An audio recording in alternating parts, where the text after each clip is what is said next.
একটি মাত্র সূরা তেলাওয়াত করলেই স্বয়ং আল্লাহ তাআলা রিজিকের জিম্মাদার হবেন। রিজিক নিয়ে আমাদের কার কত কি টেনশন, যার যত টেনশন আছে সব কিছু আল্লাহ তাআলা দূরীভূত করে দিবেন শুধুমাত্র এই একটি সূরা তেলাওয়াত করলে। কোরআন আল কারীমের 56 নম্বর সূরা, এই 96টি আয়াত রয়েছে এই সূরার মধ্যে।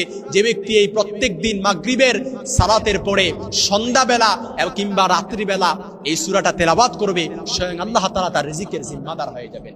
রিজিক নিয়ে উদ্বেগ, উৎকণ্ঠা, দুশ্চিন্তা, পেরেশানি সব কিছু আল্লাহ তাআলা দূরীভূত করে দিবেন ইনশাআল্লাহুল আজিজ। বাইহাকির বর্ণনা এসেছে, আব্দুল্লাহ ইবনে মাসউদ রাদিয়াল্লাহু তাআলা আনহু থেকে বর্ণিত, তিনি বলেন আল্লাহ রাসূল সাল্লাল্লাহু আলাইহি সাল্লাম বলেছেন, যে ব্যক্তি প্রতিদিন রাতে সূরাতুল ওয়াকিয়া তেলাওয়াত করবে আর তাকে কখনো দারিদ্রতা স্পর্শ করতে পারবে না। কোরআন আল কারীমের 56 নম্বর সূরা, যেটা সূরাতুর আর রহমানের পরের সূরা, সূরাতুল ওয়াকিয়া, ইদা ওয়াকাতিল ওয়াকিয়া লাইসা লিওয়াকাতিহা কাযিবা।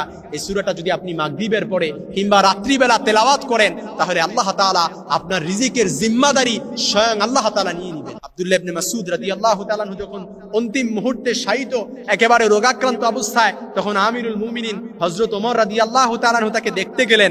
এ সময় তাদের মাঝে শিক্ষাপ্রদ কিছু কথোপকথন হয়। তাদের সেই কথোপকথন এমনটাই ছিল যে উসমান রাদিয়াল্লাহু তাআলা আনহু বলেন, আপনার অসুখটা কি? ইবনে মাসউদ বলেন, আমার পাপ সমূহে আমার অসুখ। উসমান রাদিয়াল্লাহু বলেন, আপনার বাসনা কি? ইবনে মাসউদ বলেন, আমার পালনকর্তার রহমত কামনা। উসমান রাদিয়াল্লাহু তখন বলেন, আমি আপনার জন্য কোনো চিকিৎসক ডাকবো কি? ইবনে মাসউদ রাদিয়াল্লাহু বলেন, চিকিৎসকই আমাকে রোগাক্রান্ত করেছে। উসমান রাদিয়াল্লাহু তখন বললেন, আমি আপনার জন্য সরকারি বাইতুল মাল থেকে কোনো উপঢৌকন পাঠিয়ে দেব কি?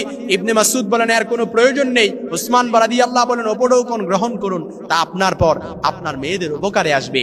তখন ইবনে মাসউদ রাদিয়াল্লাহু তাআলা আনহু বলেন, আপনি চিন্তা করছেন যে আমার মেয়েরা দারিদ্র উপবাসে পতিত হবে, কিন্তু আমি এমনটা ভাবি না, কারণ আমি আমার মেয়েদের জোর নির্দেশ দিয়ে রেখেছি তারা যেন প্রতি রাতে সূরা ওয়াকিয়া তেলাওয়াত করে, সূরা ওয়াকিয়া পাঠ করে। কারণ আমি রাসূল সাল্লাল্লাহু আলাইহি সাল্লামকে বলতে শুনেছি, যে ব্যক্তি প্রত্যেক রাতে সূরা ওয়াকিয়া তেলাওয়াত করবে তাকে কখনো দারিদ্রতা স্পর্শ করতে পারবে না। এজন্য আমাদের অনেকের রিজিক নিয়ে টেনশন, সংসারে অভাব অনটন লেগেই থাকে, একটার পর একটা অভাব অনটন লেগেই থাকে। আমি মাঝারুল ইসলাম তাদেরকে বলতে চাই, যাদের অভাব অনটন আছে, যারা রোগ সুখ কিংবা যারা দারিদ্রতা আছেন, তারা যদি এর থেকে মুক্তি পেতে চান, তাহলে প্রত্যেক রাতে সূরা ওয়াকিয়া তেলাওয়াত করেন, প্রত্যেক রাতে সূরা। এজন্য কেউ যদি আমার কাছে এসে বলে যে দারিদ্র থেকে মুক্তি পাবো কিভাবে, আমি তাকে বলি সূরা ওয়াকিয়া তেলাওয়াত করো। কেউ যদি বলে অশান্তি থেকে মুক্তি পাবো কিভাবে, আমি তাকে বলি সূরা ওয়াকিয়া তেলাওয়াত করো। কেউ যদি আমার কাছে এসে বলে যে অভাব অনটন রোগ সুখ থেকে মুক্তি পাবো কিভাবে, আমি তাকে বলি সূরা ওয়াকিয়া তেলাওয়াত করো। কারণ এই সূরা ওয়াকিয়া এটা এমন একটা দামি সূরা, এটা এমন একটা শক্তিশালী সূরা, যে সূরাটা পারে, শুধুমাত্র যেই সূরাটাই পারে এই দারিদ্র থেকে মুক্ত করতে, শুধুমাত্র যেই সূরাটাই পারে অভাব অনটন রোগ সুখ থেকে মুক্তি পেতে, মুক্তি করতে। এজন্য প্রত্যেকে রাত্রিবেলা মাগরিবের পর সালাতুল মাগরিবের নামাজ আদায় করে এই মাগরিবের পর মুসল্লায় বসে সূরা ওয়াকিয়া তেলাওয়াত করবেন। ইদা ওয়াকাতিল ওয়াকিয়া লাইসা লিওয়াকাতিহা কাযিবা খাফিদাতুর রাফিআ ইদা রুজ্জাতিল আরদু রাজ্জা।